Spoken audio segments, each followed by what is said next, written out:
Bu sizning oylik maoshingiz. Uni bu yerda sanamang. Uyga borib sanaysiz. Ertaga ishga o'z vaqtida keling. Xo'p bo'ladi xo'jayin. Azizim, men bugun ishchilarimning biriga qo'shimcha $700 berdim. Agar u ertaga qaytarib bersa, men uning hayotini o'zgartiraman. Siz haqiqatan ham o'sha kambag'al ishchi $700 ni qaytaradi deb o'ylaysizmi?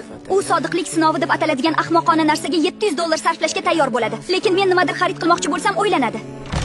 Yo'q. Rahbar adashib menga $700 berib yuboribdi. To'g'ri, menga ko'p pul kerak.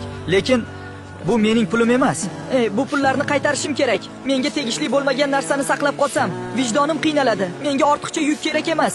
Xonim, rahbar oyligimga adashib $700 qo'shib yuboribdi. Men uni qaytargani keldim. Menga bering. O'zim kelganlarda berib qo'yaman. O'sha ahmoq rostdan ham pulni qaytardimi? Ishongim kelmayapti. Endi bu pullar meniki. Kechasi ishchi pulni qaytarish uchun uyimizga keldimi? Xonim, rahbar oyligimga adashib $700 qo'shib yuboribdi. Men uni qaytargani keldim. Menga bering. O'zim kelganlarda berib qo'yaman. Hey, men senga gapirdim. Yo'q, hech kim kelmadi. Sen rostdan ham qaytaradi deb o'ylaysanmi?